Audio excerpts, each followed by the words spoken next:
अयोध्या में रामलला प्राण प्रतिष्ठा की प्रथम वर्षगांठ के उपलक्ष्य में शनिवार को उत्तर प्रदेश के मुजफ्फरनगर जनपद में एक भव्य कार्यक्रम का आयोजन हुआ, जिसमें बीजेपी के फायर ब्रांड पूर्व विधायक संगीत सोम भी मुख्य अतिथि के रूप में पहुंचे। कार्यक्रम में एक शोभा यात्रा का आयोजन हुआ, जो नगर के मुख्य मार्गों से होती हुई गुजरी, जिसमें हजारों की तादाद में सनातनियों ने हिस्सा लिया। इस दौरान भाजपा नेता संगीत सोम ने मुख्यमंत्री योगी आदित्यनाथ के वक्फ बोर्ड भूमाफिया का बोर्ड है वाले बयान पर मीडिया से बात करते हुए कहा कि योगी जी बिल्कुल ठीक कह रहे हैं।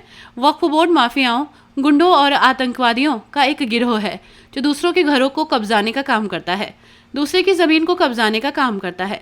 वक्फ बोर्ड जैसी हिंदुस्तान में कोई चीज नहीं है। वक्फ की अगर कोई जमीन है तो वो पाकिस्तान में होगी। हिंदुस्तान में कोई वक्फ बोर्ड की जमीन नहीं है। महाकुंभ में मुसलमान की एंट्री पर भी संगीत सोम ने बोलते हुए कहा, मुझे लगता है कि सब मुसलमान की एंट्री होनी चाहिए, लेकिन पहले मुसलमान जाकर गंगा जी में डुबकी लगाकर भगवान के दर्शन करें और शिव की उपासना करें, उसके बाद वो अपना स्टॉल वहां लगाएं तो हमें कोई दिक्कत नहीं है।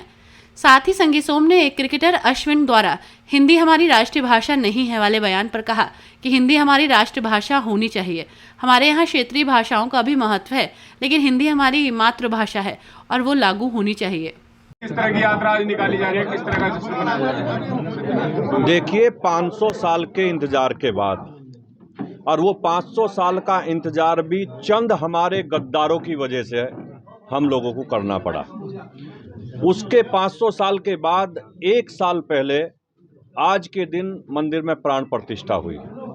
आज उसी के उपलक्ष्य में यहाँ एक महोत्सव रखा है और हम सब सनातनियों के लिए गर्व की बात है कि बहुत गद्दार होने के बाद भी देश के सनातनी लोगों ने वहाँ मंदिर का निर्माण कराया और आज उसकी बरसी पे 1 साल वर्ष होने के बाद उसमें जो आज प्रोग्राम है उसमें मैं यहाँ आया हूँ। विधायक जी, वक्फ बोर्ड को योगी जी ने भूमाफियाओं का बोर्ड बताया है, क्या कहेंगे? ये मैं पहले से कहता आया हूँ, योगी जी भी बिल्कुल ठीक कह रहे हैं। वो भूमाफियाओं का एक गिरोह है, एक गुंडों का गिरोह है, एक इस तरीके के आतंकवादियों का गिरोह है कि जो दूसरे के घरों को कब्जाने का काम करते हैं, दूसरों की जमीन कब्जाने का काम करते हैं। वक्फ बोर्ड जैसी और वक्फ जैसी कोई चीज हिंदुस्तान में नहीं है। वक्फ की अगर कोई जमीन है तो वो पाकिस्तान में होगी, हिंदुस्तान में कोई वक्फ की जमीन नहीं है।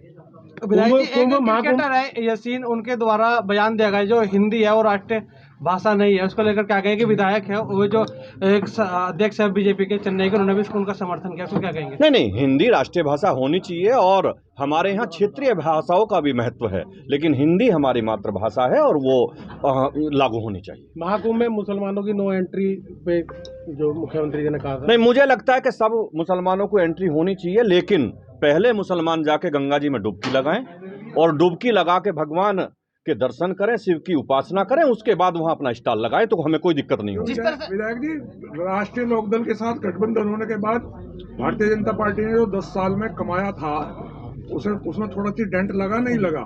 अब ये पार्टी का विषय आज यहाँ नहीं है, आज यहाँ मंदिर का विषय है और यात्रा का विषय है, उसी पे बात करेंगे तो अच्छा रहेगा। विधायक जी, शामली में एक किला है जिसे राजपूत घराना अपना बता रहा है कि हमारा किला है, लेकिन वो एक रालोद के विधायक है, अपने दावेदारी करे उसके लिए। देखिए, पूरे भारतवर्ष में आक्रांताओं ने सब जगह कब्जे करने का काम किया था, मंदिरों को तोड़ने का काम किया था, राजाओं के किले कब्जाने का काम किया था, गरीब लोगों की जमीन हड़पने का काम किया था।